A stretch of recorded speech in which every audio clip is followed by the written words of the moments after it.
నమస్తే, నేను సిరి.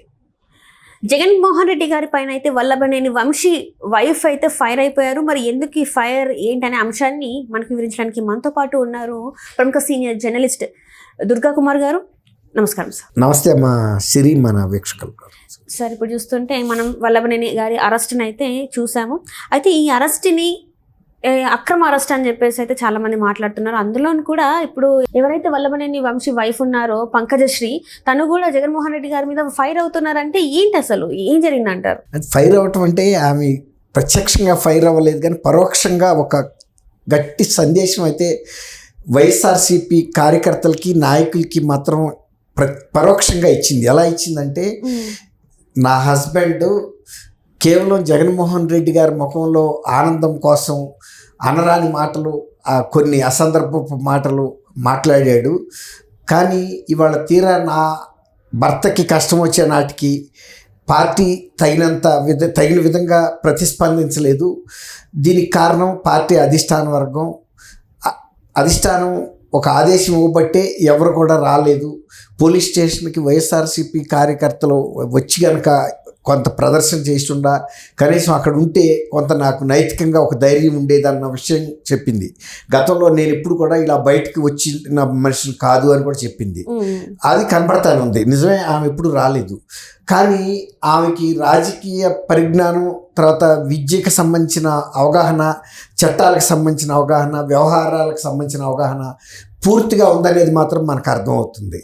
అలాంటప్పుడు ఇవాళ మాట్లాడిన మాటల్ని పంకజశ్రీ గనక ఎప్పుడైతే వల్లభనేని వంశీ అలాంటి సెటిల్మెంట్లు చేస్తున్నాడో, అక్రమాలు చేస్తున్నాడో, అన్యాయాలు చేస్తున్నాడో, అసెంబ్లీలో ప్రతిపక్షాలకు సంబంధించిన తెలుగుదేశం నాయకులకు సంబంధించిన, అంతకుముందు ఆయన తెలుగుదేశం శాసనసభ్యుడిగా ఉన్నాడు కదా, జీవితమే తెలుగుదేశం, రాజకీయ జీవితమే మొదలైంది తెలుగుదేశంతో. అలాంటి మాటలు మాట్లాడుతున్నప్పుడు ఆమె ఖండించకపోవటం, అది ప్రతి వాళ్ళు తప్పుపడుతున్నారు. ఇవాళ నువ్వు పోలీస్ స్టేషన్ ముందుకు వచ్చి నీ ఆవేదన, నీ హస్బెండ్ని అరెస్ట్ చేశారే తప్ప ఇంకేం చేయలే. ఆయన ఏమి ఎన్కౌంటర్ చేయలేదు, ఆయన కొట్టలేదు, ఏం లేదు. ఆయన ఒక ఎస్సీ అభ్యర్థిని కిడ్నాప్ చేసి తర్వాత అతనితో ఒత్తిడి చేసి బలవంతంగా వాంగ్మూలం ఇప్పించి ఇలాంటి కిడ్నాప్ చేసాడు.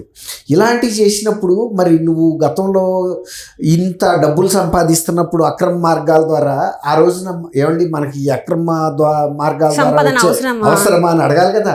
అండ్ అట్లనే అసెంబ్లీ చర్చలు జరుగుతున్నప్పుడు అంతే భువనేశ్వర్ గారిని మాట్లాడినప్పుడు కూడా ఒక స్త్రీగా తను బయటకు వచ్చి మాట్లాడాల్సింది. అది మంచి మాట చెప్పావు. ఒక ఆడపిల్లగా ఇప్పుడు ఆ రోజు కనుక నువ్వు మాట్లాడుంటే ఆ విలువ పెరిగేది. కనీసం చేసిన తప్పును భార్య అయినా ఖండించింది, బహిరంగంగా వచ్చారు. ఎందుకంటే పార్టీ వైస్ గా నేను మాట్లాడట్లేదు సార్, పార్టీ కాదు, ఒక ఆడ మనిషిని మనము ఎంత గౌరవించాలి అనేది నేను మాట్లాడుతున్నా. ఇవాళ నువ్వు ఇంత పోలీస్ స్టేషన్ ముందుకు నీ భర్తని కారులో తీసుకొచ్చి, ఇన్నోవా కారులో తీసుకొచ్చితే విజయవాడ నుంచి నువ్వు ఏమో జరుగుతుందో అని వెంట ఫాలో అవుతా వచ్చావు కదా. మరి నీ భర్త అటువంటి మాటలు ఆరోపణలు చేసినప్పుడు ఆ మహిళ కానీ ఆ కుటుంబ సభ్యులు కానీ ఎలా తట్టుకుని ఉంటారనేది అర్థం చేసుకోవాలి.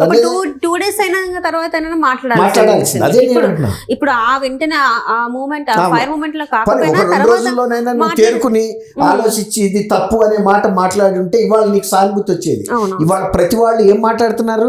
నీ భర్త చేసిన అన్యాయాలు, అక్రమాలు, కిడ్నాప్లు, సెటిల్మెంట్లు, దందాలు, అవినీతి, తర్వాత దౌర్జన్యాలు, హత్యా ప్రయత్నాలు, తర్వాత ఇతరుల మహిళల మీద చేసిన ఆరోపణలు అప్పుడు నువ్వేమి స్పందించకుండా ఇంట్లో కూర్చుని మౌనంగా ఆస్వాదించి ఇవాళ నీ భర్త అరెస్ట్ అయ్యేది ఇదేమన్నా జాతీయ సమస్య? ఒక ఎస్సీల మీద దౌర్జన్యం చేసినప్పుడు అట్లనే ఇక్కడ చూసుకున్నట్టయితే పార్టీ కార్యాలయం మీద దాడి చేయడం ఏంటి? దాంట్లో అసలు 71వ వ్యక్తి కాదు, అసలు ఫస్ట్ ముద్దాయిగా ఆయన పెట్టాలి. ఎందుకంటే స్కెచ్ చేసిందే వంశీ. తర్వాత అదే పార్టీలో ఎమ్మెల్యేగా రాజకీయ జీవితం ప్రారంభించిన వ్యక్తే మళ్ళీ స్కెచ్ చేశాడంటే సొంత ఇంటిని ఎవడన్నా తగలబెట్టుకుంటాడా? పెట్టినట్టు బాగా చెప్పాము. అది అప్పుడేమీ మాట్లాడకుండా ఇవాళ వచ్చాను అంటే ఆమెకి ఎవ్వరు కూడా, ఈవెన్ మహిళల నుంచి కూడా సానుభూతి రాలేదు. ఎందుకు రాలేదంటే అటువంటి దౌర్భాగ్య మాటలు మాట్లాడినప్పుడు కూడా అందరూ అన్నారు, నీ ఇంట్లో ఆడ మనుషులు లేరా, నీకు భార్య లేదా, పిల్లలు లేరా అని కూడా అందరూ ప్రశ్నించారు.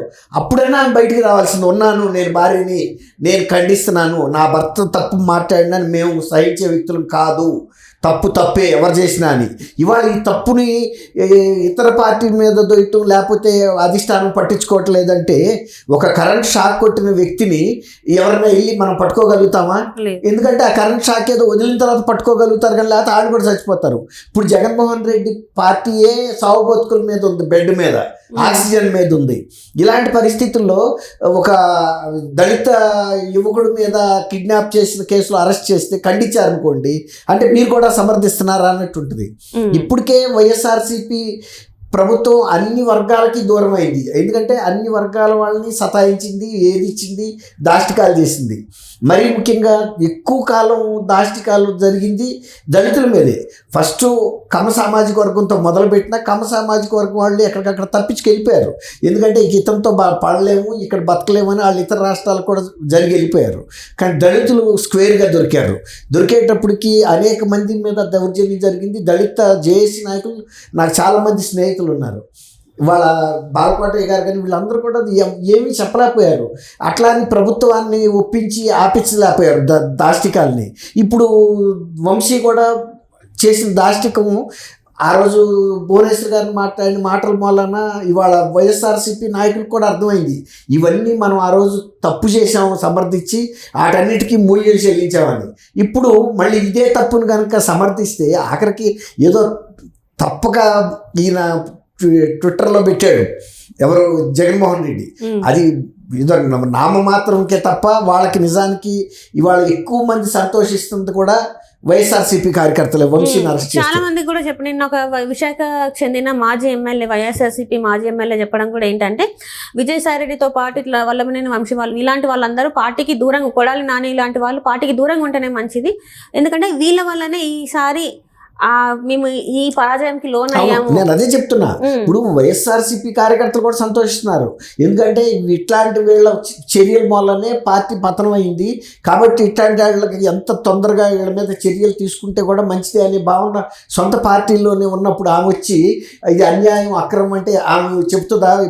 అట్లా కిడ్నాప్ చేసి వాళ్ళ మీద దౌర్జన్యం చేసి వెళ్ళి వాంగ్మూలం కోర్టులో బలవంతంగా ఇప్పించడం సమంజసం అని కానీ, లేకపోతే భువనేశ్వర్ గారి గురించి అసందర్భపు మాటలు, అన్యాయమైనటువంటి ఆరోపణలు చేయటాన్ని తప్పు ఇప్పుడు అంటుంది, కొద్దిగా తప్పు జరిగి ఉండొచ్చు అని. ఏదైనా కూడా సార్ ఏదైనా ఉంటే పార్టీ టు పార్టీ మాట్లాడుకోవాలి, లేకపోతే వ్యక్తి టు వ్యక్తి మాట్లాడాలి. మధ్యలో మహిళలను తీసుకొచ్చి మాట్లాడడం కరెక్ట్ కాదు. వ్యక్తిగత జీవితం గురించి మాట్లాడడం తప్పు.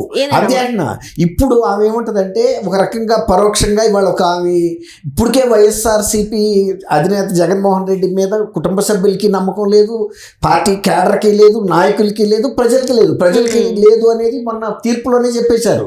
నువ్వు చాలా దారుణమైన మనిషివి, నీలాంటి వ్యక్తి ఎప్పుడూ చీఫ్ మినిస్టర్ కాకూడదనే తీర్పు మొన్న 11 స్థానాలకి చేశారు. నిన్న ఈయన కూడా పరోక్షంగా ఇచ్చిన వ్యాఖ్యలు అది కరెక్ట్గా జగన్మోహన్ రెడ్డి ఎంతసేపు తన రాజకీయానికి ఆయన బలి చేసి ఇవాళ అతను తీరా కష్టాల్లో పడితే నేను రావాల్సి వచ్చింది తప్ప ఎవరు రాలేదు అన్నది ఆమె ఆవేదన.